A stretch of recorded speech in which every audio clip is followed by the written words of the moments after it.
New Shri Balaji computer coaching centre में आप सभी का स्वागत है। आज हम स्टार्ट करेंगे कंप्यूटर सिस्टम चैप्टर नंबर 2। मेरा एकमात्र उद्देश्य यही है कि बच्चों को कंप्यूटर क्षेत्र में इसका सुधार हो और आगे बढ़े, क्योंकि वर्तमान के अंदर आप हो अब इसके जस्ट आने वाले सालों के अंदर आपका जो होता कंप्यूटर के अंदर सेक्टर और बढ़ेगा, नहीं कि कम होगा। इसलिए मैं कहता हूँ जब भी आप कंप्यूटर सीखो सही मन लगा के सीखो, क्योंकि पर दिन कंप्यूटर विकसित हो रहा है।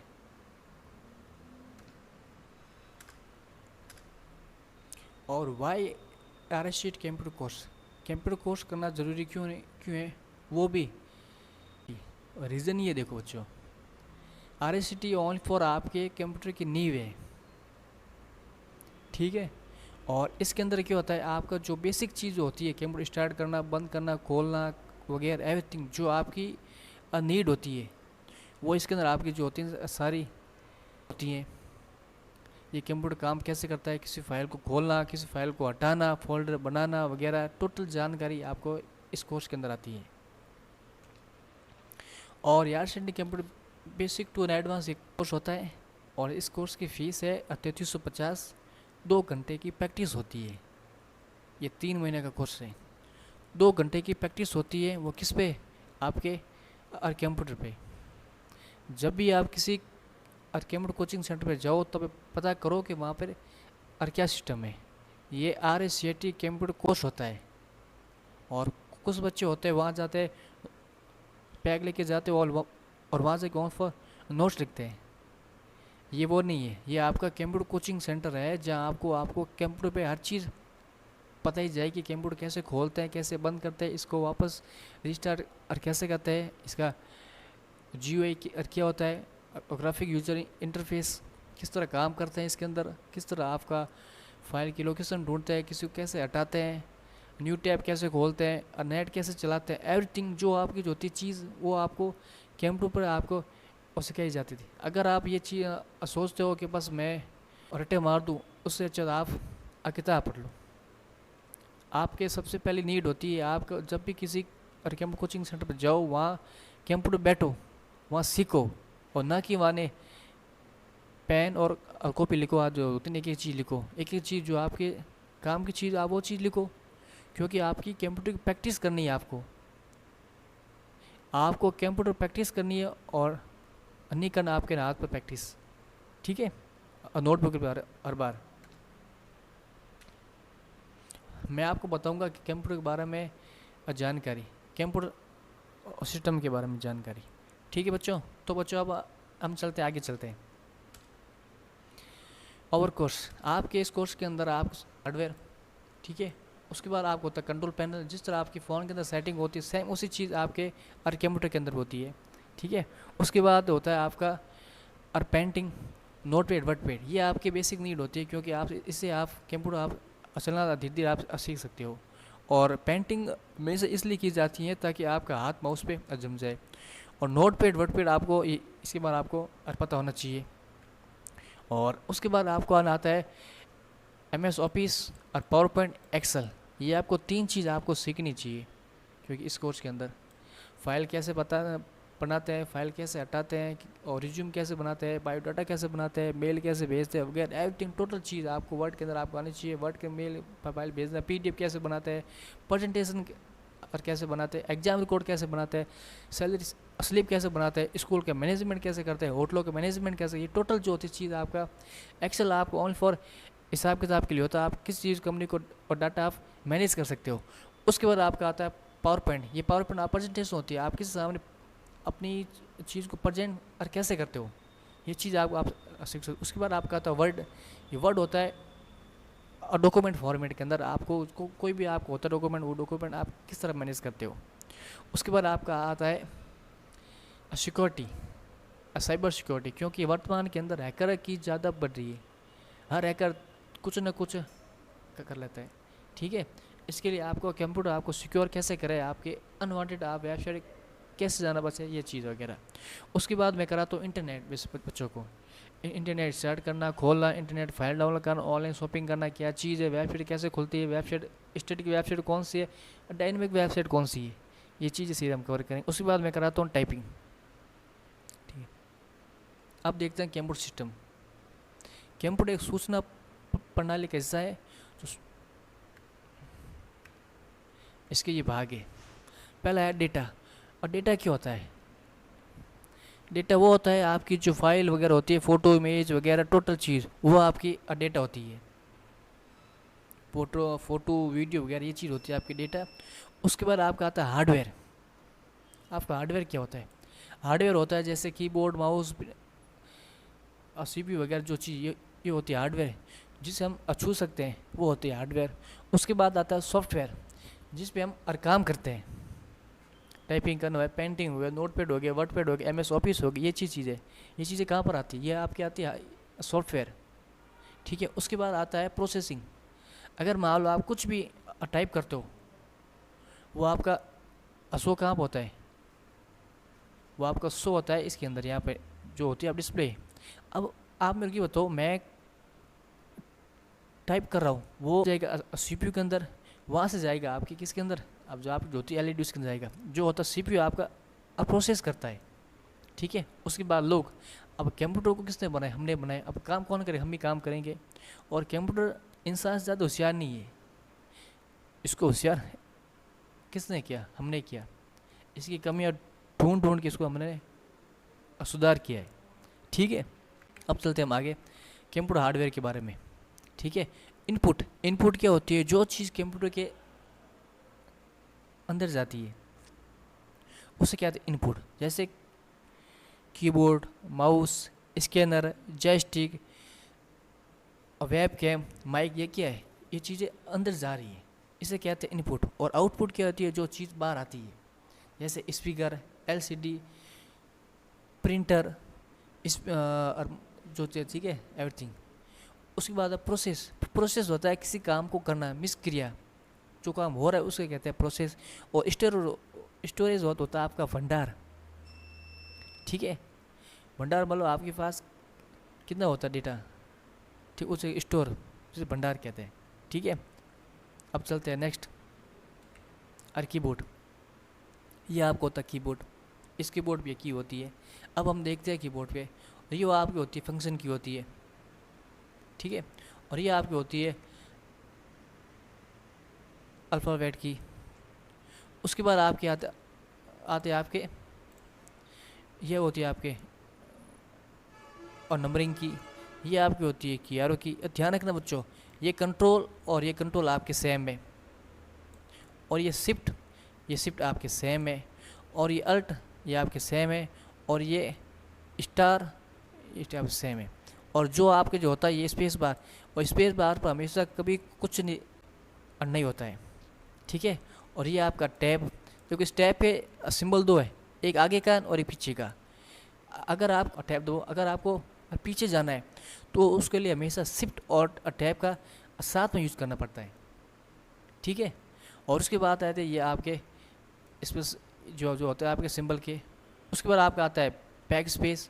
उसके बाद आपका डिलीट। उसके बाद इंसर्ट, ये होम, प्रिंट स्क्रीन, इसको लॉक वगैरह, प्रिंट वगैरह, page up, page down, and.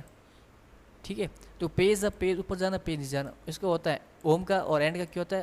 अगर मान लो आपको लाइन है, लाइन को अगर आपको जाना आगे जाना इस प्रेस के, अगर आपको लाइन के पीछे जाना है तो आप प्रेस से करो किसको? एंड को। ठीक है, और ये फंक्शन की आपके बहुत काम आती है। ठीक है, ये होती है आपकी एरो की। और इसके अंदर 3 और लाइट है। पहली लाइट होती है आपके नंबर लॉक के लिए। ठीक है, किसके लिए? नंबर लॉक के। और दूसरी आपके और लाइट होती है ये कैप्स लॉक के लिए। ठीक है, और तीसरी आपकी लाइट होती है स्कॉलर लॉक की। ये 3 लाइट होती है। ठीक है, इसके अलावा और कोई लाइटें नहीं होती। ठीक है, इस पर ये कीबोर्ड डिवाइस, ये कीबोर्ड एक इनपुट डिवाइस है। और इस पर F1 से लेके F12 तक ये फंक्शन की होती है। इस पर स्पेशल सिंबल होते हैं। A to लगा के Z तक अल्फ़ाबेट की होते हैं। और नंबरिंग की होती है, number lock, caps lock, scroll lock, ये 3 की होती है, जिसका विशेष फीचर होता है ऑन ऑफ करने के लिए। और कंट्रोल अल्ट की होती है जो कमांड के लिए, दूसरी की साथ उसके के लिए। उसके अलावा आपकी बहुत सारी कुंजी होती हैं जिसके आप, जैसे आपको अप डाउन लेफ्ट राइट की करने के लिए, ठीक है। अब चलते हैं माउस की तरफ। देख लो, माउस आपके होते हैं इस टाइप के, एक होता है वायरलेस और एक होता है वायर वाला। जो वायरलेस माउस होता है उसके अंदर बैटरी होती है, जो वायरलेस माउस होता है उसके अंदर बैटरी होती है, जो वायर का माउस होता है उसके अंदर वायर होता है, ठीक है। और ये दोनों सेम काम करते हैं, बस इसके अंदर अंतर इतना है कि जो आगे वाला होता है वायर वो नहीं, बस बाकी जो होता है ये काम अब सेम काम करते हैं, ठीक है। इसके भी लेफ़्ट और राइट, इसको तो सेम चीज़ के भी है और सेम चीज़ के भी है, ठीक है। अब पढ़ते हैं माउस के बारे में। माउस सबसे लोकप्रिय पॉइंटर डिवाइस है और माउस यूजर के एक हाथ में कार्य करता है। पुराने समय में रोलिंग बॉल जो होती थी, जो वर्तमान निचले हिस्से में क्या है, अब सेंसर है। और आजकल ऑप्टिकल माउस प्रचलन है जिसके रोलिंग बॉल नहीं होती है, और वर्तमान में रोलिंग बॉल की जगह छोटे सेंसर का उपयोग किया जाता है, और जो मेज़ की सतह के छोटे के भाग में माउस को मूवमेंट को पता लगने इस्तेमाल किया जाता है। और वर्तमान में माउस तार सहित होते हैं जो रेडियो तरंगों के माध्यम से कंप्यूटर के साथ संचार बनाए रखते हैं। और माउस एक स्कॉलर व्हील भी होता है जिसका GUI की तरफ का काम बहुत आसायद होती है। और पारंपरिक पीसी, ट्रेडिशनल पीसी माउस के 2 बटन होते हैं, जबकि इंस्ट्रूमेंट माउस के एक ही बटन होते थे, ठीक है। अब चलता है कि आमतौर पर मॉनिटर के और 2 भाग होते हैं। पहला CTI मॉनिटर, ये वो टीवी के समान होते थे और जिसके पीछे ये डूब होती थी, इस तरह की डूब होती है आपके जो होते हैं ना वो। और इसमें एक बड़ी कैथोड रो ट्यूब लगी होती थी जो मॉनिटर को रेजोल्यूशन पिक्सल में मापा जाता है। और पिक्सल बहुत ही छोटे डॉट से बने होते थे जिन्हें मिलाकर एक पिक्सल बनती है। पिक्सल के बीच की जगह में डॉट पिच कहा जाता है। और मॉनिटर पर जितने अधिक पिक्सल होंगे उतनी अच्छी पिक्चर क्वालिटी होती है। और वर्तमान के अंदर हमारे क्या चलता है, ये फ्लैट चलता है, फ्लैट पैनल चलता है।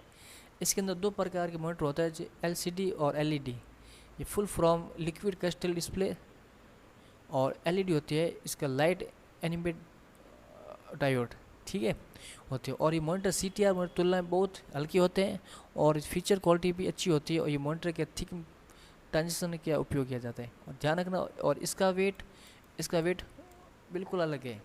और इसके जो पीछे जो होती है ये धूप नहीं है, बिल्कुल पतला सा होता है ये मॉनिटर, और ये बिल्कुल और लाइट वेट होता है। अब देखते हम प्रिंटर के बारे में जानकारी। प्रिंटर हमारे लिए किस काम आता है, हम किसी जो होते और कॉपी को निकालने के लिए काम आता है, ठीक है।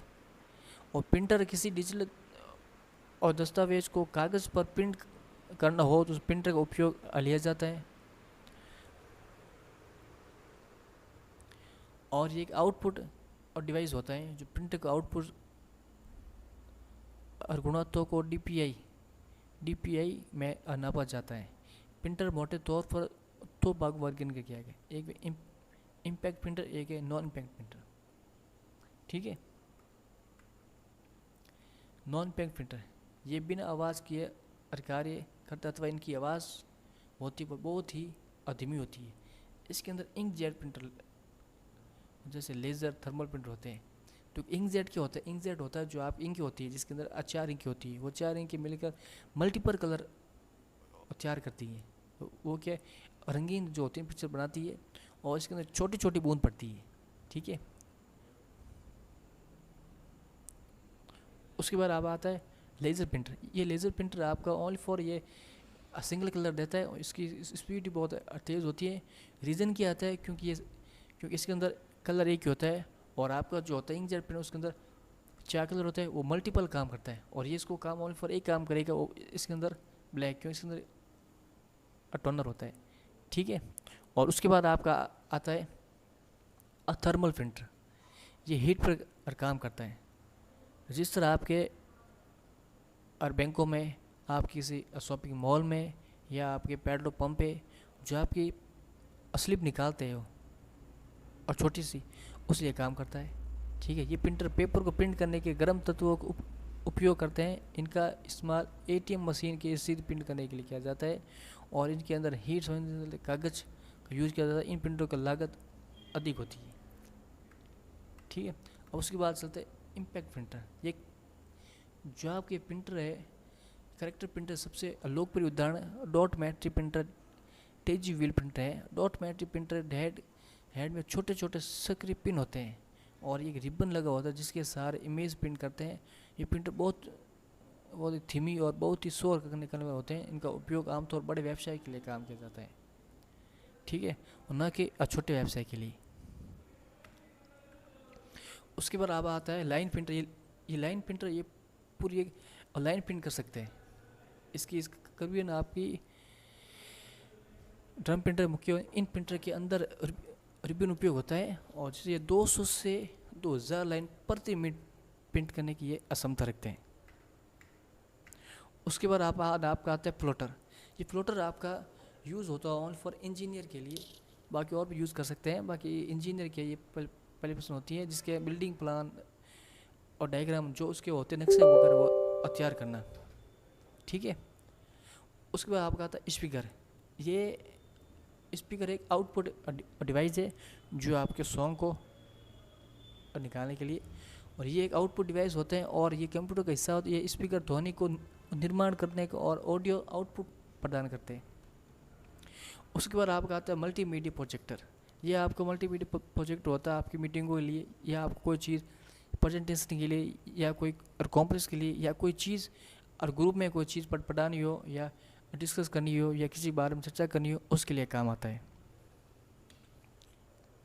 उसके बाद कुछ डिवाइस आपके ऐसे भी होते हैं जो इनपुट भी है और आउटपुट भी है, ये दोनों कार्य करते हैं।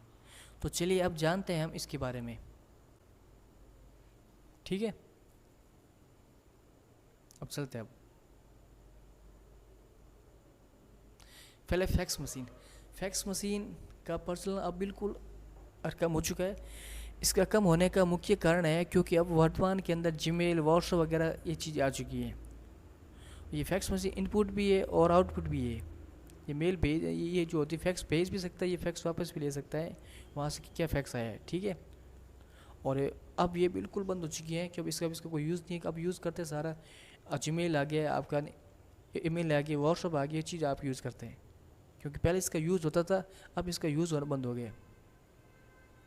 अब इसको बंद हुए ने ज़्यादा टाइम नहीं हुआ है, बिल्कुल और कम टाइम हुआ है।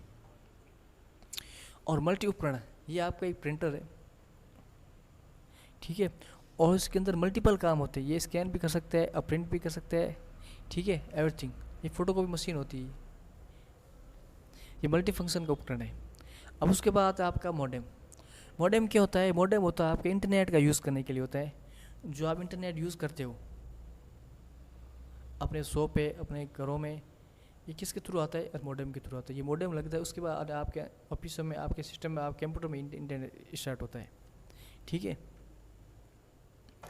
उसके बाद हम देखते हैं टच पैड। वर्तमान में लैपटॉप, कंप्यूटर में इसका इस्तेमाल होता है। और जो आपकी जो होती है टच पैड,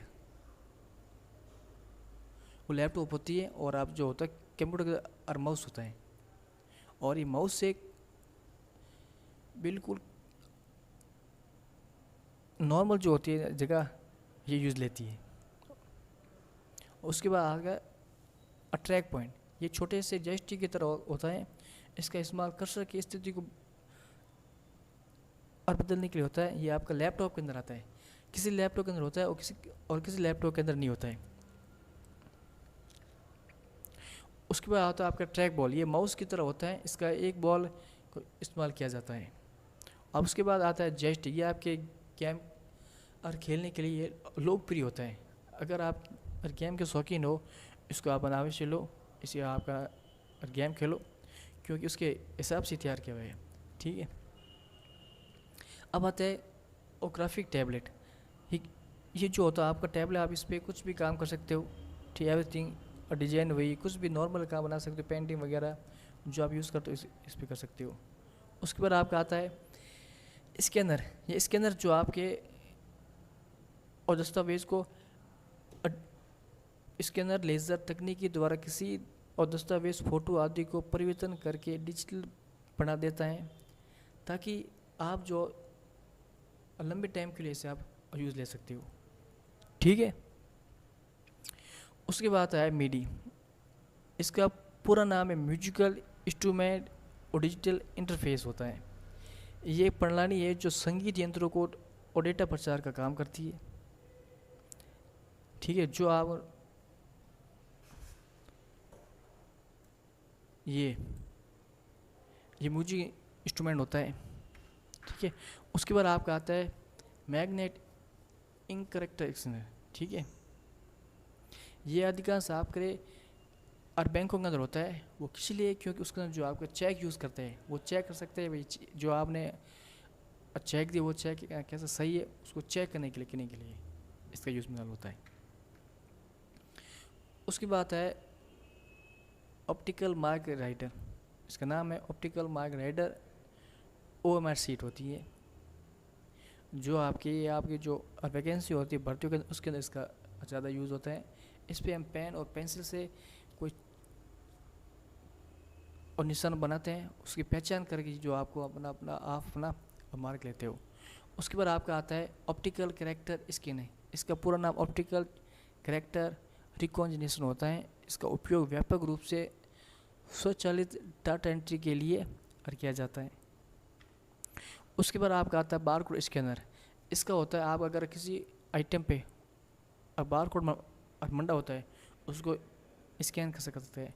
और ध्यान रखना बारकोड अलग होता है और QR कोड होता है अलग होता है। आपका ये वाला क्या है और बारकोड आपका जो होता है और QR कोड वो इस टाइप का होता है ये। ठीक है। वो ध्यान रखना QR कोड बारकोड होता अलग होता है। उसके बाद आपका आता है स्पीच जो आपका होता है माइक जो आपके और माइक्रोफोन होता है जो आपका PC से होता है कनेक्ट होता है। ठीक है। अपनी होती है आवाज़ आप रिकॉर्ड कर सकते हो। ये इनपुट डिवाइस है। ठीक है। उसके बाद आपका आता है वेब कैम जो आपकी इमेज को या फ़ोटो को या वीडियो कुछ भी कैप्चर करने के लिए इसका इस्तेमाल किया जाता है। उसके बाद आता है computer memory. Computer memory data information store करने में काम आती है। कंप्यूटर मेमोरी 3 प्रकार की होती है। पहली कैश मेमोरी। उसके बाद आपकी आती है प्राइमरी मेमोरी मीन्स मुख्य मेमोरी। उसके बाद आपकी आती है सेकेंडरी मेमोरी। ठीक है। Cache memory. कैश मेमोरी बहुत ही उच्च गति अर्धनिश्चित कंडक्टर मेमोरी होती है जो कि मुख्य मेमोरी की स्पीड बढ़ा देती है और किसी भी काम करने के लिए कैश मेमोरी मुख्य मेमोरी की तुलना में कम समय का उपयोग करती है और ये अस्थायी रूप से डाटा को संग्रहित करती है। और कैश मेमोरी की मुख्य लाभ ये कि मुख्य मेमोरी से तेज होती है। और कैश मेमोरी की कुछ सीमाएँ होती हैं। पहली सीमित है क्षमता और दूसरी है और बहुत ही महंगी होती है। और प्राइमरी मेमोरी कंप्यूटर में वर्तमान में जो काम होता है उसे स्टोर करने रखती है और जब बिजली बंद हो जाती है तो जो आपको होता है डाटा वो डाटा समझ लो आपके गया। और ये मेमोरी अर्धचालक उपकरणों से मिलने बनी होती हैं जिसका सिलिकॉन आंतरिक ट्रांजिशन होता है। और रैम और रोम ये मुख्य मेमोरी के 2 उदाहरण होते हैं। जो रैम वोलेटाइल मेमोरी अथवा परिवर्तनशील और रोम नॉन वोलेटाइल अपरिवर्तनशील मेमोरी होती है। ठीक है। मुख्य मेमोरी विशेषता ये मेमोरी वर्तमान में कंप्यूटर में और स्टोर करती है। ये कंप्यूटर प्राइमरी मेमोरी के बिना नहीं चलना। ठीक है। अब चलते हैं रैम रैंडम एक्सेस मेमोरी। ठीक है। रैम वोलेटाइल मेमोरी अथवा अपरिवर्तनशील मेमोरी होती है। रैंडम एक्सेस मेमोरी अथवा कंप्यूटर पर किसी डाटा को पढ़ने और लिखने का इसका कार्य किया जाता है। उसके अलावा रैम के 2 भागों में बांटा गया है। पहला है DRM मीन्स उसके बाद आपका SRM और डायनेमिक में रैम स्टैटिक रैम। उसके बाद हम पढ़ते हैं रोम के बारे में। रीड ओनली मेमोरी, वो मेमोरी नॉन मेटल अथवा अपरिवर्तनशील होती है और ये बिजली को चले जाने के बाद भी इसके अंदर और डाटा स्टोर रहता है। और इस मेमोरी के अंदर एक डाटा फीड करने के बाद उस डाटा को बदला नहीं जा सकता है, ठीक है। और रैम के 3 प्रकार होती हैं, P ROM read only memory, उसके बाद आता है E P ROM erasable program read only memory, उसके बाद आपका आता है EEPROM memory electricity stable program read only memory, ठीक है। उसके बाद है और सेकेंडरी मेमोरी, ये सेकेंडरी मेमोरी एक्सटर्नल रूप से कार्य करती हैं। ये मेमोरी नॉन मेटल मेमोरी के रूप में जानी जाती है और ये मुख्य मेमोरी की तुलना में धीमी होती है। इसका उपयोग स्थायी रूप से लंबे समय का डाटा या इंफॉर्मेशन को स्टोर करने के लिए किया जाता है। जिस तरह आप वीडियो फोटो वगैरह जो होती है आपका डाटा वो स्टोर करती है। ये सेकेंड मेमोरी से कुछ विशेष सीमा होती हैं, जैसे ये ऑप्टिकल और मैग्नेट मेमोरी होती है। इसका उपयोग बैकअप मेमोरी के रूप में लिया जाता है। बिजली बंद होने के बाद भी ये जो आपके होता है ना और डाटा ये स्टोर रखती है। और प्राइमरी मेमोरी की तुलना में ये धीमी होती है। ये बड़े और भारी भरकम डाटा को कम लागत में मेमोरी लंबे समय तक रख सकती है और ये होती है हार्ड डिस्क SSD। अब देखते हैं हार्ड डिस्क, इसका पूरा नाम होता है हार्ड डिस्क टाइप होता है और ये आमतौर पर कंप्यूटर और डाटा स्टोर लंबे टाइम के लिए ले जाती है। इसके अंदर चुंबकीय प्लेट होती हैं जिसके ऊपर डाटा संग्रहित किया जाता है। हार्ड डिस्क टाइप अलग अलग क्षमतम होती हैं, जैसे 250 GB, 500 GB, 1 TB आदि, 2 TB भी आती है। इस प्रकार की बहुत सारी SSD आपकी मार्केट में मिल जाती है। और वर्तमान के अंदर SSD ये आपकी ज़्यादा चलती है क्योंकि इसकी स्पीड बहुत अच्छी होती है। क्योंकि जो लोग होता है जो आपको अपना होता है विंडो का वो इसमें और डालते हैं ताकि आप विंडो आने स्पीड चल सके। और जो होती है इसके अलावा जो डाटा आप जो लोकल टेक्स्ट जो होती है C वो ऑन फॉर किस में डालते हैं इसके अंदर, और जो आपके होते हैं ना बाकी डाटा वो इसके अंदर डालते हैं, ठीक है। ऑप्टिकल ये एक वर्ताकार और थाली के समान और दिखाई देने वाली अलग भंडार होती है। और सबसे लोकप्रिय optical disk drive CD read और वॉम CD रीड और राइट और DVD ब्लू रे डिस्क में काफ़ी पॉपुलर है, ठीक है। ऑप्टिकल तो एक बार को और डाटा फीड और किया जा सकता है, उसके बाद और पढ़ा जा सकता है किसमें CD रीड, ठीक है, रीड एंड राइट मेमोरी। उसके अलावा आपका आता है और डिस्क में इसके फीड में डाटा एक बार मिटा सकते हैं, उसके बाद उसको वापस हम फीड कर सकते हैं। उसके बाद आपका आता है ये वीडियो देखने के वीडियो जैसे और CD जैसे, परंतु इसकी भंडार क्षमता ज़्यादा होती है, जैसे 4.7 GB, 8.5 GB आदि। ये DVD एकल परत डिस्क और डबल परत डिस्क आपके वर्गीकरण किया जाता है। और ये ब्लू रे डिस्क आने वाली पीढ़ी है। और ये आपके ब्लू रे डिस्क डेटा स्टोर करने के लिए लेज़र बीम का उपयोग करती है। इसकी भंडार क्षमता है 25 GB से 50 GB तक होती है। ऑप्टिकल डिस्क, पेन ड्राइव और आपके और मेमोरी कार्ड, ये एक छोटा सा भंडार पोर्टेबल डिवाइस होता है। इसका उपयोग भी और डाटा स्टोर करने में होता है और ये हमेशा कंप्यूटर से जुड़ा नहीं रहता है। ये USB पोर्टेबल के माध्यम से कंप्यूटर जुड़ा होता है और इसे आसानी से कंप्यूटर को अलग किया जा सकता है। स्मार्ट वीडियो और डिजिटल कैमरा होता है जो सबसे लोकप्रिय है और ये पोर्टेबल और क्रेडिट कार्ड की तरह होता है, ठीक है। और उसके बाद आपका सुरक्षित डिजिटल कार्ड, ये आपके मल्टीमीडिया कार्ड के 2 स्पीड हैं। इसमें छोटे डाटा लॉक किए रख सकते हैं, जैसे एक मिनी SD कार्ड और माइक्रो SD कार्ड आपके आते हैं, ठीक है। हमारे YouTube चैनल को आप लाइक एंड और सब्सक्राइब और शेयर कीजिए स्टडी स्कोर को। और हम एजुकेशन के संबंधित हम आपके इस तरह का वीडियो लेके आएंगे। लाइक शेयर और comment study score. Thank you.